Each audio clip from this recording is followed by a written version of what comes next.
queridos conciudadanos, hay algunos en bicicleta, otros corriendo, todos en short, en remera, claro, ya está, ¿no? Ya llegó el verano, ya está, lo tenemos a la vuelta de la esquina, todo el mundo sale con poca ropa. Se labura menos. Se labura menos esta también. Cuestión exagerada que solemos Ahí está el puente tener. de la mujer. ¿Es el puente de la mujer? ¿Se llama Puente de la mujer. Hermosa imagen. ¿Cómo se llama el puente de la mujer? ¿Sabe? Se llama Puente de la Mujer porque el artista que lo hizo dedicado 100% a las mujeres. Por eso, y se lo digo de verdad, esa es la historia del famoso Puente de la Mujer. Estamos viendo la imagen de Puerto Madero, donde ¿quién no tiene una foto en ese lugar? Me va a decir que usted no la tiene. No. Y sí, el contra Calabró no tiene la foto en el Puente de la Mujer. La verdad que le puedo decir que le pregunto a cada uno de nuestros invitados y cada uno tiene una foto. ¿Por qué debería tener una foto en el Puente de la Mujer? No tengo foto en otro lugar. Tengo una foto, por ejemplo, en la... tengo una foto en la entrada de Quilmes. Está bien. Después tengo otra en la plaza de Florencio Varela. Está bien, bueno, cada uno tiene la foto donde le gusta. Por donde anda. Claro, por supuesto. Yo ando por ahí. Bueno, le digo esto, antes de que bajemos. ¿Usted es de los que en el verano siempre se saca, antes de que haga las temperaturas, anda en short, en musculosa? Vio que es muy, eso también muy de los que les gusta el calor. Yo hace 22, 23 grados y ya musculosa. Sí. No sé si 22, 23 no grados, pero en general... El domingo además es un día que se presta para que uno ande medio con poca ropa, porque si la temperatura te acompaña el domingo al mediodía, uno empieza a preparar la comida, qué sé yo, y es como que anda medio como ligero de ropa. El asado te da calor. El asado te da calor. Sí, la cercanía de la familia, que en general los domingos es un día en donde uno trata de no discutir y no pelear, ¿no? Y cuando uno va a discutir y va a pelear, trata de discutir porque es fútbol con él, no de otra cosa. No de política, ya la política no, ni de política ni de plata, ¿no? Y la plata, claro. Traen las discusiones con la familia con la plata. Bueno, bien.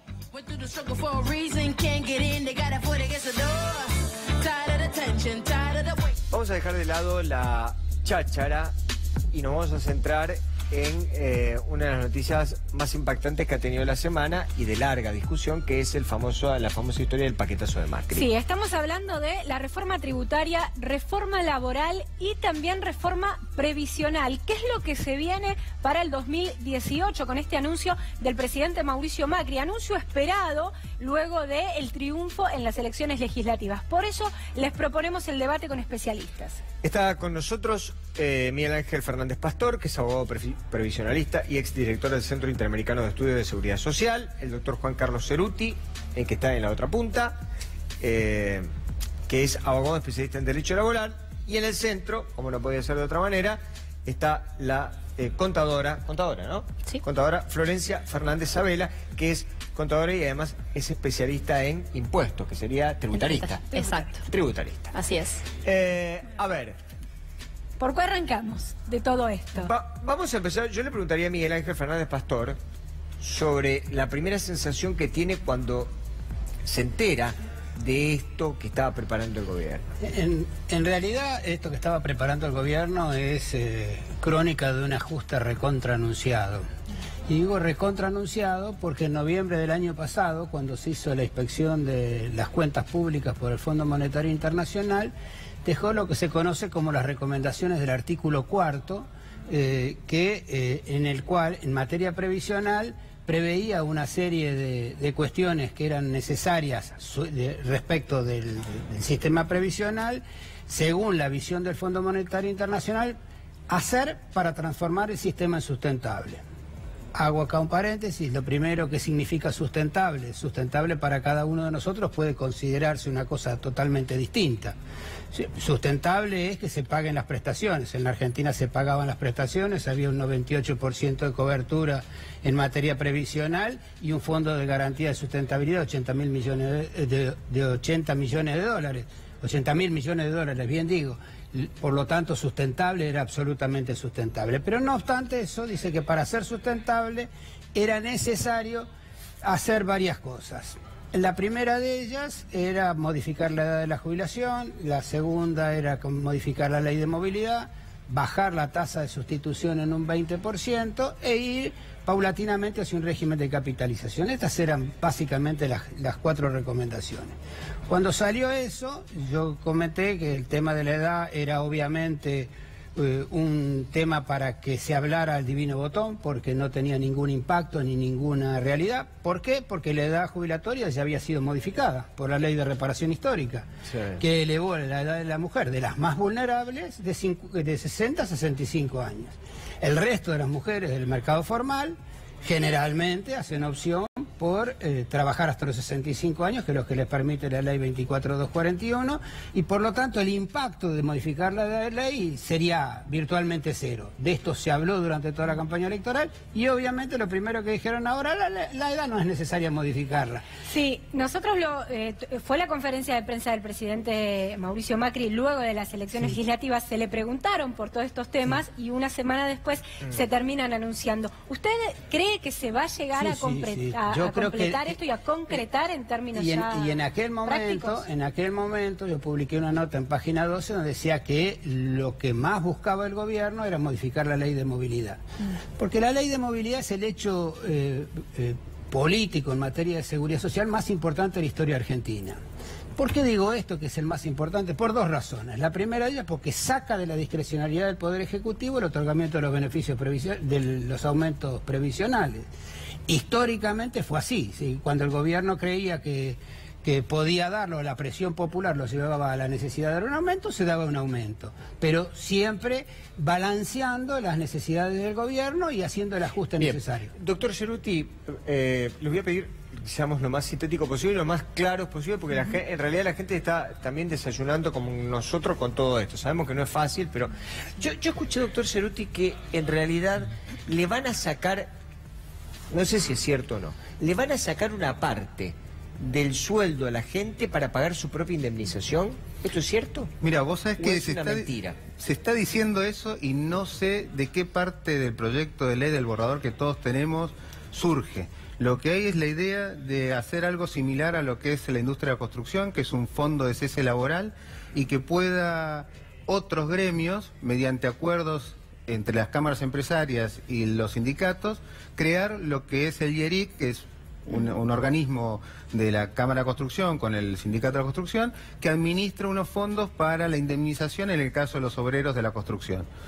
Realmente el caso testigo que es el de la construcción, lo que hacen las empresas es poner un 12% del salario todos los meses el primer año y un 8% el segundo año o los sucesivos.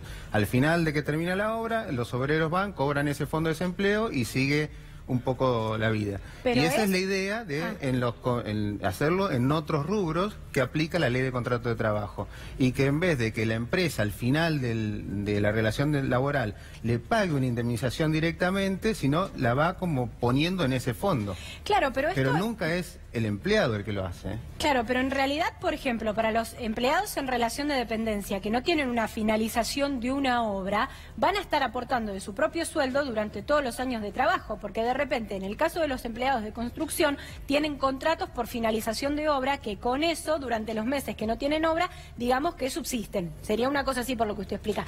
¿Qué pasaría con otros sindicatos o con otros gremios que son planta permanente? ¿Y a dónde va esa plata, y trabajan aparte en relación de dependencia? Claro, ¿y a dónde va? Lorena, insisto en que no es el empleado el que pone parte de su sueldo, es la empresa la que pone un 10%, un 12% o lo que se estime para el caso de otras actividades que no sea la construcción. Aparte de tu nunca sueldo. jamás va a ser el empleado. El empleado no va a poder aportar a su indemnización, sería un disparate. O sea, aparte, de repente, vos cobras X y ellos aportan un porcentaje X, no sacado de tu sueldo. No sacado de tu sueldo de ninguna manera. Y bueno, pero algunos podrían decir de que con esto se va a incentivar a una contratación de la gente, es decir, porque en realidad al empleado, al pagarse su propia indemnización, vos estarías bajando el costo laboral, porque ya no tendrías la indemnización como una suerte de gasto, por llamarlo de alguna manera, empresarial. Es un gasto empresarial, pero pagado todos los meses. Se aporta un fondo, eso ocurre en Brasil. En Brasil, no con la reforma brasilera actual, sino hace muchísimos años, hay un fondo Y de ese fondo, cuando se termina la relación laboral, se cobra cuando hay un despido que sea sin causa, ¿no? Con causa no se no ¿Pero cobra acá en la indemnización. Argentina también es así? No, en la Argentina no Por eso- existe. por Lo que eso se te está digo. intentando es implementar para los gremios Está que bien. quieran Ahora le hacerlo preguntamos- de esa manera. No, le quería preguntar a la contadora. Yo, Sí, sí, pero porque no me quiero ir del tema. ¿Qué va a pasar con esta acumulación de horas extras? Que sería como, o lo que yo entendí, como que no se estarían pagando las horas extras y vos las compensarías. De repente, un día trabajaste más, al otro día trabajaste menos. ¿Qué pasa para el empleado? Deja de cobrar ese plus de horas extras que tenía. ¿Esto es así? Si no, explíquenos cómo es. Mira, la idea es un banco de horas. Yo creo que hay una serie de cosas de esta ley que no van a salir como ley, porque son claramente inconstitucionales, no hacen bien al criterio de salud del trabajador. El trabajador no puede trabajar, no sé, 12, 15 horas por día y compensar al otro día porque es insalubre, más allá del costo, no lo podría hacer. Así que creo que hay cosas que no van a ocurrir, que están en este borrador y que creo que es eso, un borrador para discutir. Bien. Florencia, mucho se habló también esta semana. Parece que ahora a los monotributistas medio como que lo agarraron de punto. Sí. Otra vez lo tienen de punto, porque dijeron de que bueno, que ahora tiene que ser solamente pago electrónico. Sí. Se preparan aparentemente también una serie de modificaciones con esta batería. ¿Qué va a pasar con el tema de los monotributistas? Bueno, lo que sabemos hoy de los monotributistas es lo que se dijo en la conferencia de prensa, porque todavía no tenemos la letra chica de cómo va a quedar la ley del monotributo. Lo que sí es que se está intentando atacar de alguna forma el monotributo, porque hay una estadística hoy que tenemos que es nefasta, que es que de cada 5 individuos que pagamos impuestos, 4 son monotributistas y 1 es del régimen general. Entonces ahí, digamos, lo que el gobierno entiende es que ahí hay mucho de lo que se llama enanismo fiscal, que son personas que bajan sus ingresos declarados y que evaden con una categoría baja de monotributo sus impuestos. Entonces lo que se busca es, por ejemplo, establecer nuevos límites al ingreso al monotributo. Pero no tienen cada factura ahora, no tiene un número electrónico y esa factura electrónica cuando uno la presenta en realidad no. Sino ¿de qué manera hay para Sí, controlarla? bueno, la gente sigue siendo muy creativa a veces, Claro. pero lo que se intenta ahora, por ejemplo, es que si uno tiene un patrimonio de más de 3,5 millones de pesos, no puede entrar al régimen del monotributo. Establecer ese límite. Claro. La verdad es que el régimen del monotributo es un Ahora, régimen- y hablando de evasión, Sí. ¿no? Yo lo que digo es, ¿por qué ningún gobierno le pone el acento a negocios llamados no tradicionales y que en realidad se presta muchísimo para la evasión? Es decir, vos cuando vas a un kiosco, Sí. no te entregan un ticket. No. Yo el otro día compré 2 manzanas y 2 bananas y me cobraron 40 pesos. Me la cobró el verdulero, se agarró, se llevó los 40 pesos y no me dio ningún ticket. Muchas carnicerías tampoco hay, por poner Por 3 rubros en los cuales habitualmente la gente tiene que ir porque come la gente. Y es algo de primera necesidad también. ¿Por qué en lugar de perseguir a los monotributistas no se concentra más el gobierno en tratar de que, digamos, todos estemos bajo el mismo paraguas? Bueno, ese es un problema enorme que tenemos en nuestro país. Como vos decís, verdulerías, estacionamientos. Uno va a un estacionamiento y es difícil que le den un ticket. La verdad es que es algo que digamos, que no se ha tratado. En mi opinión, la verdad es que una forma de tratarlo sería establecer incentivos a que si yo como empleado puedo deducirme, por ejemplo, el estacionamiento que pago cuando voy a trabajar, de alguna forma obligaría al estacionamiento a que me dé una factura. Sí, que muchas veces se necesita y uno la quiere pedir, por ejemplo, porque te la pueden llegar a pagar en tu trabajo y ellos es como que se enojan y los que están en infracción quizás son ellos y vos sos el que los tiene que pedir. ¿Está dentro de esta cuestión de impuestos el tema de ganancias? ¿Qué va a pasar con eso? Si bien fue una promesa del presidente en campaña, después no se habló más ni hubo cambios tampoco. La verdad que esta reforma tributaria hay de todos los colores. Los que nos dedicamos a impuestos vamos a tener que ponernos a estudiar de vuelta. Tiene reforma en ganancias, pero no hay reformas para lo que es el trabajo en relación de dependencia. No hay reformas significativas ahí. Las reformas en ganancias son para las rentas financieras o para las empresas, pero no hay para el empleado. Los topes siguen siendo los mismos. Siguen siendo los mismos, los que se modificaron en 2016. Claro, no hay demasiado cambio en esto. No, uno se basa quizás en la campaña, que eso era una de las promesas. Pero yo quiero preguntar otra cosa. El tope de ganancia que tenemos nosotros, sí, comparado con el de otros países, ¿es alto, es medio o es bajo? Es a nivel, digamos, no se mide a nivel de tope, sino que se mide a nivel de carga tributaria de los empleados, que es el impuesto que pagan al final. Y estamos en el promedio de la región y de los países OCDE. Sí.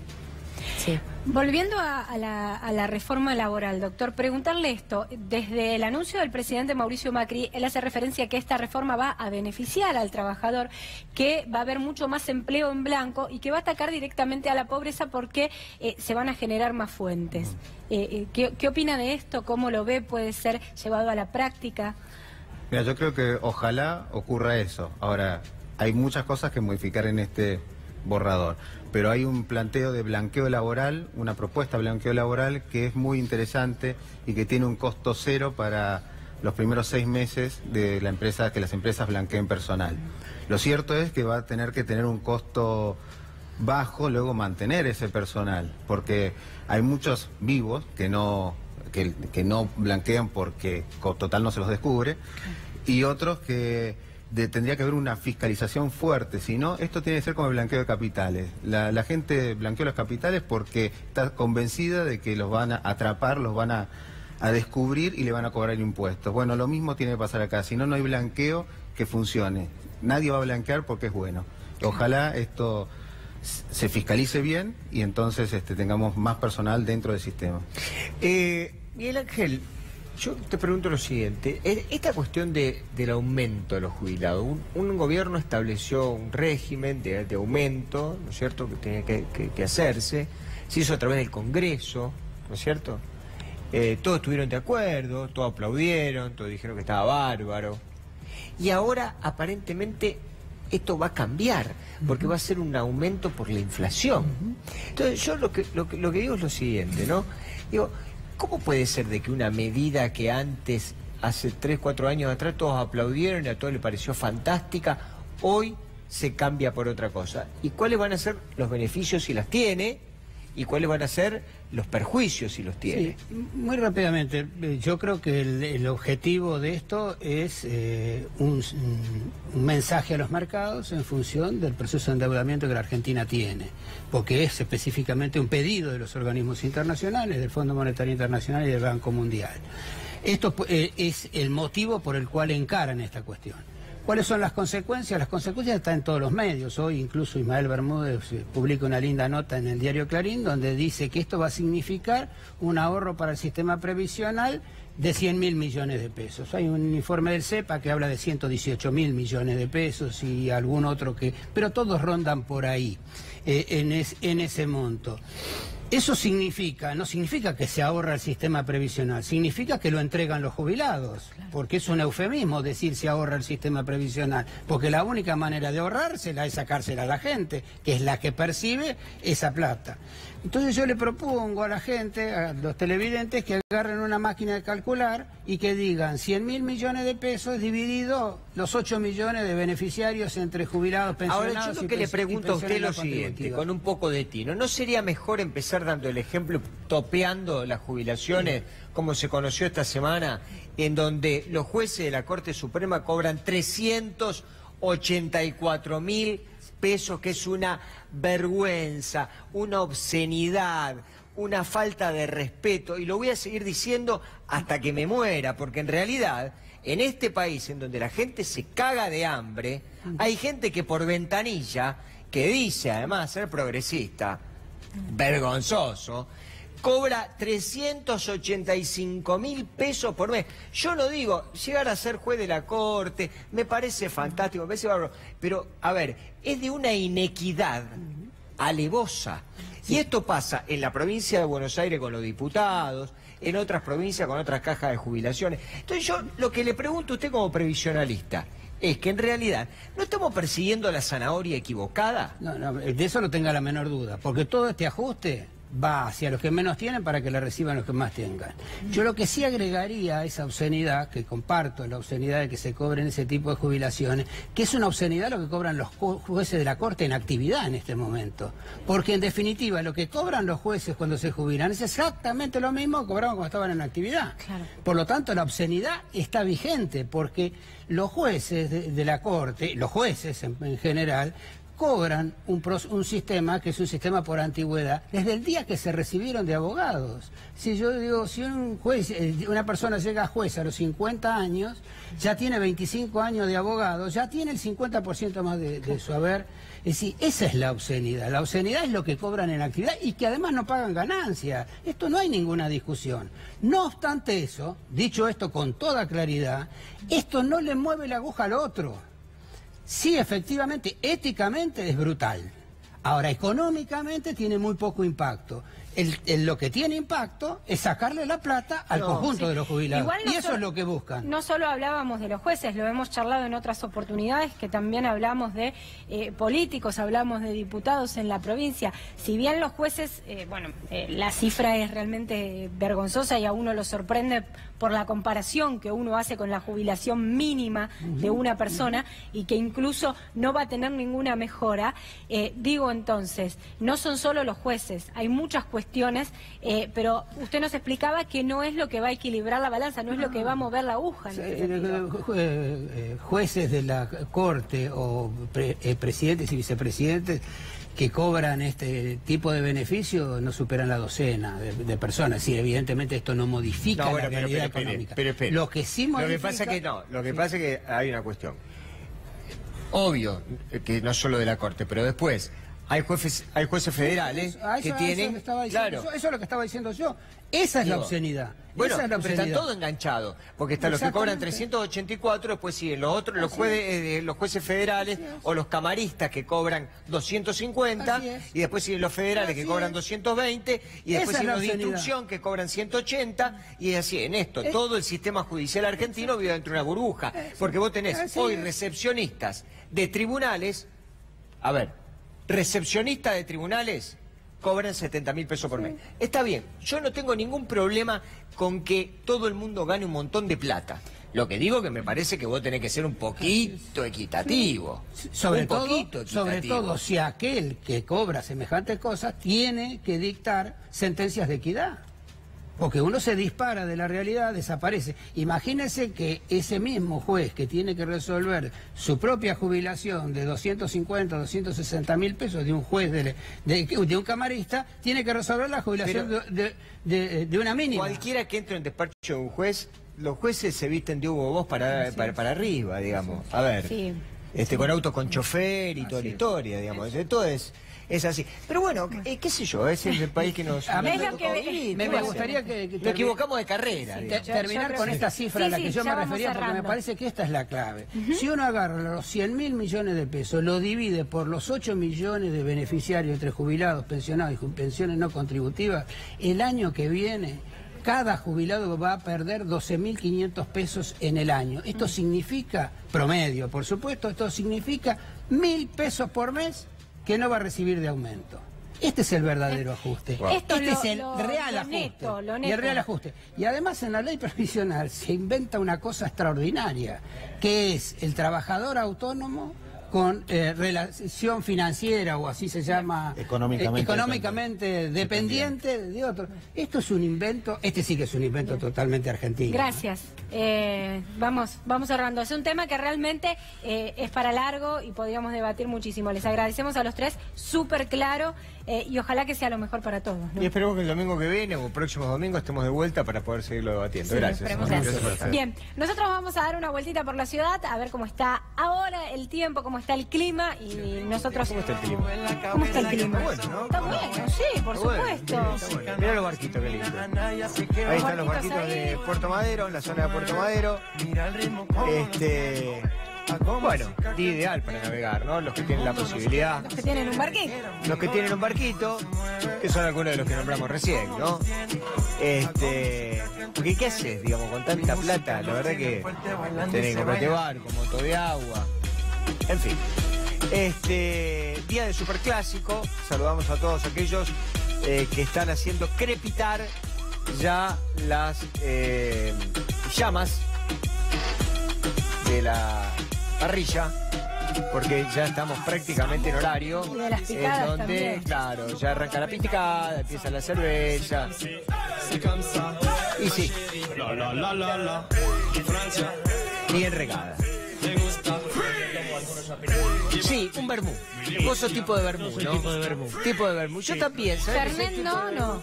Fernet no.